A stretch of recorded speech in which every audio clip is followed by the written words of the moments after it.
বিষয়ে আমি আসলে কথা বলার জন্য আজকে এই জরুরি সংবাদ সম্মেলন ডেকেছি। সেটি হচ্ছে ইতিমধ্যে গণ অধিকার পরিষদের সভাপতিকে নিয়ে বেশ কিছু ষড়যন্ত্র প্রকাশ্যে এসেছে এবং আমাদের দলকে ড্যামেজ করার জন্য জনগণের সামনে এই দলকে কিভাবে নেতিবাচকভাবে তুলে ধরা যায়, আমাদের এই তারুণ্যের যে অগ্রযাত্রা এটাকে থামিয়ে দেওয়া যায়, সেটার বিষয়ে নানামুখী তৎপরতা ইতিমধ্যে শুরু হয়েছে। আপনারা জানেন যে গত 2 বছর আগে আমাদের বেশ কিছু ভুল বুঝাবুঝির কারণে এবং দেশি বিদেশি নানান এজেন্টের ভুল ইনফরমেশনের কারণে আমরা গণ অধিকার পরিষদ 2টি পথে পথ চলা শুরু করেছিলাম। সেই জায়গা থেকে গত ডিসেম্বর মাসে আমাদের সেই সকল ভুল বুঝাবুঝির অবসান ঘটিয়ে আমরা গণ অধিকার পরিষদকে ঐক্যবদ্ধ করি এবং এই দলকে এখন শক্তিশালীভাবে জনগণের কাছে আমরা নিয়ে যাওয়ার চেষ্টা করছি। আমাদের কার্যক্রম আমরা অব্যাহত রেখেছি।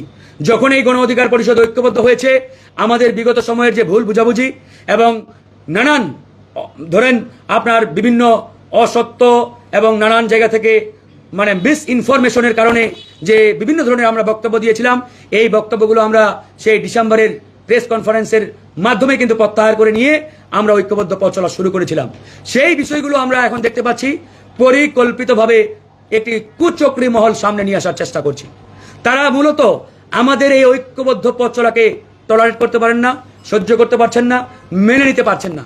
তারা দেখতে পাচ্ছেন যে গণ অধিকার পরিষদ তাদের যে অগ্রযাত্রা, এই তারুণ্যের শক্তিগুলো যেভাবে ঐক্যবদ্ধ হচ্ছে এবং হয়েছে, এবং এর বাইরেও যে তারুণ্যের শক্তিগুলো এখনো বিচ্ছিন্নভাবে কিংবা নানান যে দল যারা ইতিমধ্যে খুলেছে বা চালু করেছে, তারাও একসময় দেখা যাবে এই তারুণ্যের শক্তির সাথে ঐক্যবদ্ধ হবে। এবং তারুণ্যের শক্তিগুলো ঐক্যবদ্ধ হলে বিগত সময়ে যারা এই বাংলাদেশে ফ্যাসিবাদী রাজনীতি কায়েমের চেষ্টা করেছিল, যারা ওই পুরাতন বন্দোবস্তকে আঁকড়ে ধরতে চায়, ওই পুরাতন রাজনীতি বাংলাদেশে কায়েম করতে চায়, এরা আসলে ওই পুরাতন রাজনীতিটাকেই ধরে রাখতে অব্যাহতভাবে ষড়যন্ত্র চলমান রেখেছে। তারা জানে যে এই তারুণ্যের সম্মিলিত শক্তিগুলো ঐক্যবদ্ধ হলে বাংলাদেশে তরুণরা আবার যদি ঐক্যবদ্ধ হয়, তাহলে আমাদের যে বাপদাদার ওই পুরাতন আমলের বন্দোবস্ত, যে নেতার ছেলে নেতা হবে, এমপির ছেলে এমপি হবে, মন্ত্রীর ছেলে মন্ত্রী হবে, এগুলো আর বাংলাদেশে চলবে না। এই জন্য তারা এটা মেনে নিতে পারছে না।